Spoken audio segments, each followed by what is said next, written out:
10 states that think they are better than everyone else. I mean, I guess this happens everywhere. Like a lot of people say that people from London think that they're better than anywhere else in the UK. I guess because London's the capital, it's the wealthiest part of of England. Maybe there is a slight superiority complex. I don't think I have it. And I suppose that same attitude, you're going to find it in America.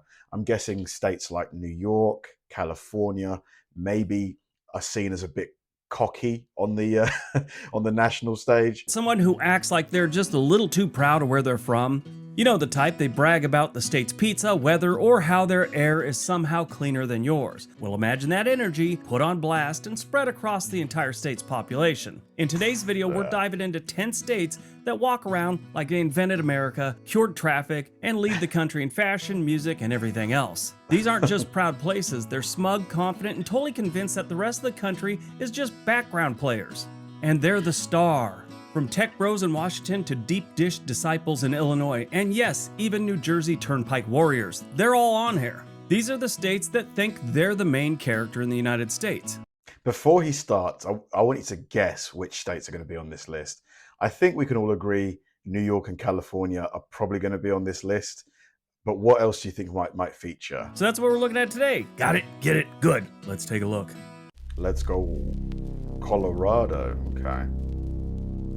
I wouldn't have Number expected 10, that. Colorado. Health nuts with God complexes. Colorado is that person who shows up at a potluck with a vegan hot dog salad, then shames you for bringing nachos with meat. This state is fit, literally and figuratively. Hiking, practically a requirement. Skiing, more common than walking in some months. But what really fuels Colorado's superiority complex is its lifestyle. The entire state seems to be engineered for peak Instagrammability. Red Rock Amphitheater, lakes so blue it looks like there's a Snapchat filter on them, and people who somehow look like they're part-time REI models. And when they're not out exploring the wilderness, they're brewing craft beer with pine needles and self-satisfaction. Ask someone from Colorado where they're from and brace yourself. You're about to get a 10-minute lecture about high-altitude living, sustainability, and why your air quality is a tragedy. Don't get me wrong, Colorado is a beautiful state, but this is one of those top states where they just think they're amazing and everyone that's moving there is ruining it for the locals. And in most cases, they're not really locals, they've just happened to live there the last 8 or 9 years. If you ask someone from Colorado why they like living in Colorado, they will talk to you like you're an idiot. You don't know? That type attitude. This is the greatest state ever. Everything's perfect. Or the other Colorado people that have money act like if you have to ask, you can't afford it type attitude. It's horrible. Kyle said, you don't need a video to tell people this. Everyone knows. Colorado thinks it's better than everywhere else. Wow. So Pete, would you agree with that? Colorado, I would have thought Colorado people are quite down to earth because, you know, I would have thought it's quite rustic. People are, you know, sort of the earth type people. Like I wouldn't have thought like Instagram people would be. I suppose Colorado's a huge place, right? Do you agree? Massachusetts, okay. Number 9, Massachusetts. America's Ivy League gatekeeper. Massachusetts is that friend who constantly reminds you that they went to school in Boston. Then they casually name drop Harvard without blinking. This state thrives on prestige. It is the land of Paul Revere lobster rolls and more smug colonial reenactments than you knew possible. Honestly, talk to anyone that went to any university in Massachusetts, then they'll ask where you're from, and then they say things like, oh, well, state schools can be good too. If you dare mention that you graduated from someplace like Oregon State, Iowa State, Florida State, they talk to you like you graduated from night school. Now, this is especially true in the Boston area. They've mastered the art of intellectual superiority. People there treat Dunkin' Donuts like a sacred institution and the Boston Red Sox like a personal religion. They challenge your sports loyalty, question your grasp of American history, and still expect you to thank them for the privilege of the conversation. You know their smugness is bad when it inspires a Oscar award-winning movie, Good Will Hunting. I saw an interview where Ben Affleck and Matt Damon were talking about how the smugness of the Harvard types was the inspiration for Good Will Hunting. And let's not forget the accent, a linguist weapon that turns even basic statements into declarations of war. Say you don't like Tom Brady, and suddenly you're being excommunicated from the whole entire region. Subscriber Jerry said, lived in Boston for 10 years. Talking to these a-holes is challenging and nauseating all at the same time. Wow. I mean, I suppose having one of the best universities in the world in Harvard would give an area a certain, like, you know, cockiness, bouginess, but doesn't mean you have to be an arsehole about it, you know. Like, is it accurate though? Like, I'm sure there's still plenty of humble people from Massachusetts. Texas, really? Huh. Number 8, Texas. Big hair, big egos, and bigger opinions. If Texas had a personality type, it would be unshakable confidence with a dash of cowboy boots. This state doesn't believe it's better than everyone else. It knows it. And it has barbecue, oil money, and an independent spirit the size of a Ford F-350 to back it up. Texas is one of the few states where people casually mention seceding from the Union, like it's just a Sunday cookout idea. And don't even think about talking down to a Texan. They'll list 20 reasons why their state could operate as a sovereign nation, complete with its own power grid and Whataburger diplomacy. And yes, they do think their version of freedom is better than yours. More guns, less regulations, and more miles of flat land to yell, "America!" into the horizon. America. Subscriber Ella said, "These people are insufferable. The whole Texas is the greatest thing gets old fast. And I'm from here." Nah, I don't believe that. I don't believe it. I was just in Texas and we did Dallas, Houston, and Austin, and the people I thought were great. Were great. Like, no matter where we went, whether it was you know, bars, clubs, everywhere. Everywhere we went, grocery stores, people were super friendly, super chatty. You know, I didn't find them that arrogant at all, to be honest. But then again, maybe I just didn't bump into any of the arrogant ones. Quite possible. California, we knew it. We knew it would happen, didn't we? Number 7, California, California. the cult leader of trendiness. California thinks it's the life coach, and the rest of America is just confused and outdated. This is a state that brought yoga into the mainstream, $17 smoothies, gluten-free everything, and the phrase manifest your reality. $17 for a smoothie is crazy. Californians aren't just proud of their lifestyle, they're evangelical about it. There's an unspoken attitude that anything happening in California will eventually be copied by everyone else. Tech, they made it cool. Film, they invented it. Not really, but they think they did. Plastic surgery, you're welcome.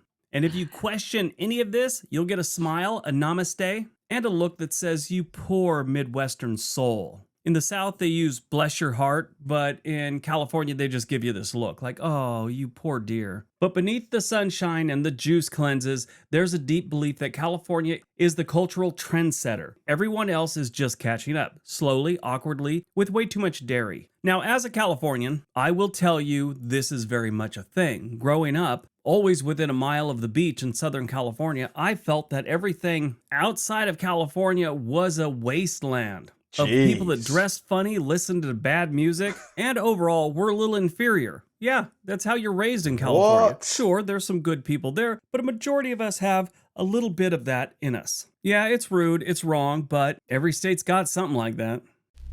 That's crazy. So just because people weren't from California, he thought that they were inferior. That's insane. Like, have any of you met Californians that have that attitude? If so, that's really crazy, isn't it? Like, next level. New Jersey. Okay. Number 6, New Jersey. We're not New York, we're better. New Jersey is the loud cousin at a family reunion who insists they're not yelling. That's just how they talk. If you think New Jersey has an inferiority complex, you've got it backwards. New Jersey has a superiority complex with a side of road rage and a Taylor ham sandwich. Let's be clear, people from Jersey believe they do everything better. Better pizza than New York, better beaches than anywhere, better attitude, better drivers, allegedly, better everything. They even think their bad things are better. Like, The only thing I know from New Jersey is The Sopranos, Tony Soprano. Who's seen The Sopranos? If not, you got to watch it. having the most aggressive drivers per capita is a point of pride to these people. If you tell them they lead the country in road rage incidents, they start high-fiving each other. And don't get them started on the whole Like, armpit of America thing. That insult stopped hurting around 1993. They'll tell you they have Bruce Springsteen, The Sopranos, and Wah Wah. And then they'll say something like, "What do you have?" Nothing. Sit down. New Jerseyans also carry a chip on their shoulder the size of the Meadowlands, especially when dealing with outsiders who confuse the Turnpike with the Parkway, or dare say New Jersey, in their presence. The state Jersey. practically runs on spite, sarcasm, and tolls, and somehow that's part of its charm. Gino said, "We can be obnoxious because we don't care what you think." It's sort of liberating. You know what? To some degree, having real pride in where you're from is great. But it's a fine line, isn't it? Like where it becomes more than that, where it's more like just, nauseating, like being around those people that are like, oh, I'm from this place. It's so much better than where you're from. Washington, okay.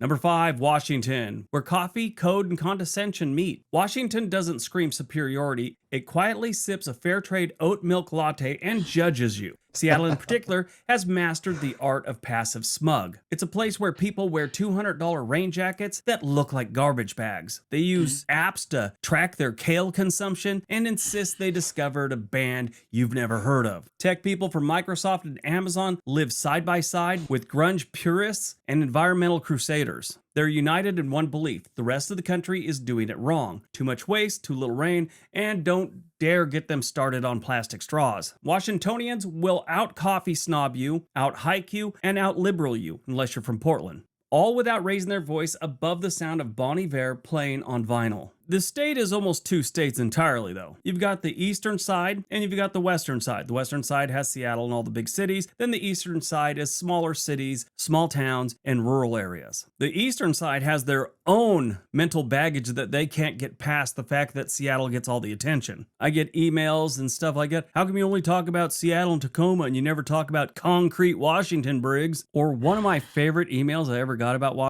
I mean, this skyline does look amazing, to be fair. I didn't think it would be this nice. I don't know why I assumed that.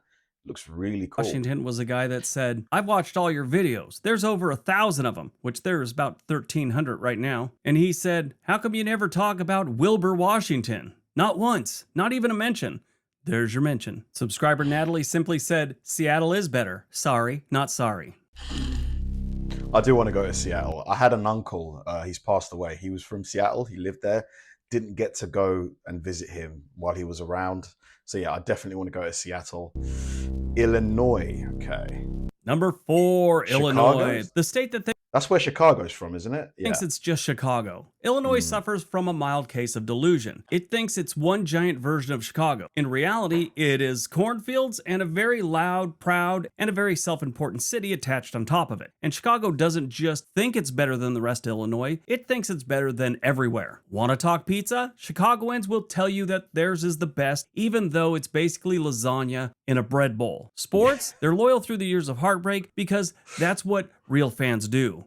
I need to get one of those deep dish pizzas, though. They look phenomenal. So thick. Crime? Oh, that's just sensationalized. Unless you're from out of town, then you should never walk alone anywhere. Ever. Meanwhile, Springfield is busy cosplaying as a functional capital, and the rest of the state is wondering why no one ever remembers they exist. They only know about Chicago. Leo said, "Chicago is a big city with better everything but ocean views." Now, I will tell you, we're talking about the states on this, but most of the comments I got are about the cities. It's weird. Florida. Wow. I don't know why. I just didn't think Florida, but Florida's a big state, to be fair. And Miami, yeah, okay. Number 3, Florida. The unhinged confidence of a state with nothing to lose. Florida is the state equivalent to a shirtless guy with a pet snake yelling, "I'm not crazy, you're crazy," from a rooftop during a thunderstorm. Just beneath the chaos lies a surprising belief that Florida is winning everything. Ask a Floridian and they'll tell you that their beaches are better, their taxes are lower, and their lifestyle is freer. They'll also tell you that the humidity isn't as bad and hurricanes are just summer fun with wind. Florida's confidence comes from being a retirement playground, a theme park mecca, and political background all rolled up into one. It's messy, it's weird, but somehow it always ends up on top, even if it's just in weird headlines. Now, Florida, in my opinion, I want to say personally, I feel New Jersey is probably the most confident of who they are. Texas or New Jersey, that's my opinion. But Florida's right up there with them. Oh my God, these people, they don't want you to move there, but they'll tell you how nice it is, and that's why everyone wants to move there. Everything's perfect in Florida, according to these people. Kay said, you could have those calmy beaches in California. Enjoy being stupid and lazy. I love when people say something like stupid Commie beaches.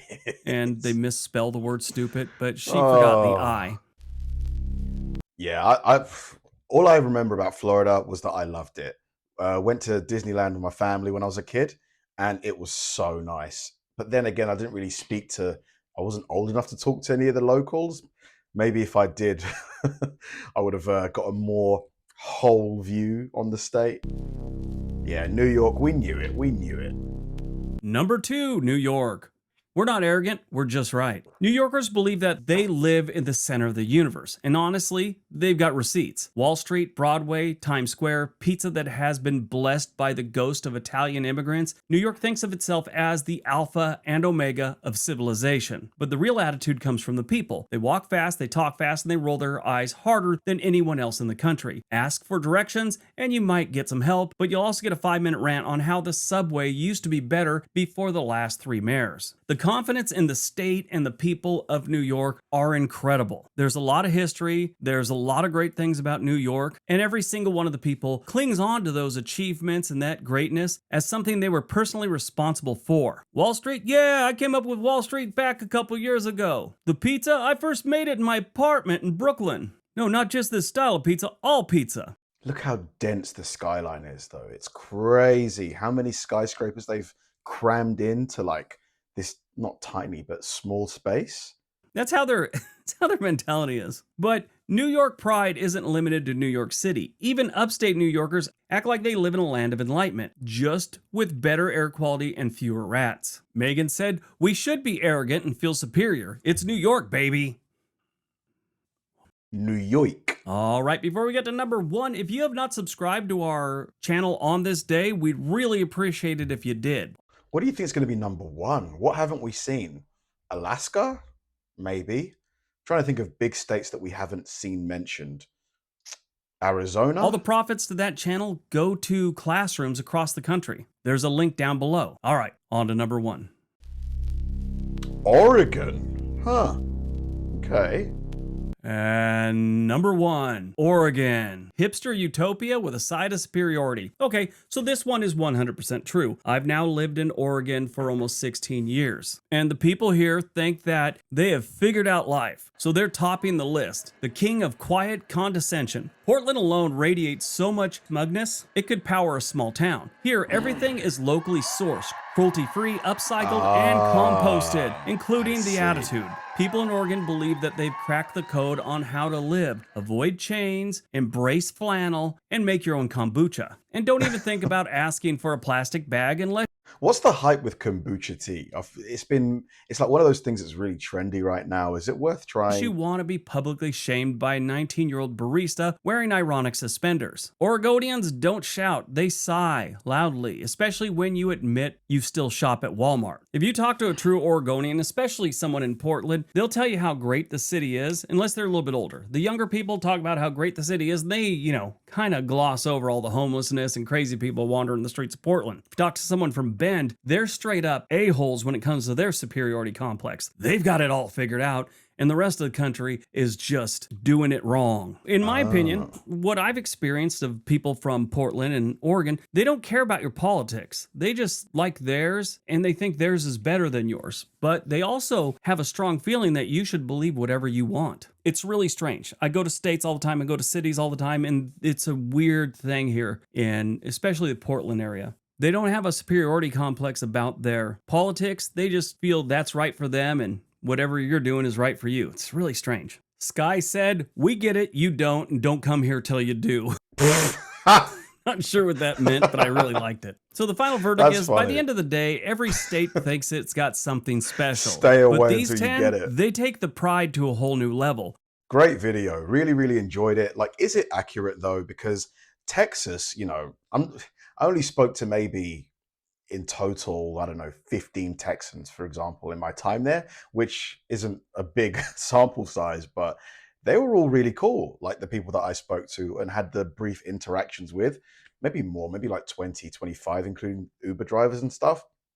So I don't know, it seems a little harsh to include Texas in this list for me, but maybe if I lived there and I spent, many, many hours speaking to Texans, my opinion would change. What do you think? Thanks for watching, guys, and I'll see you in the next one.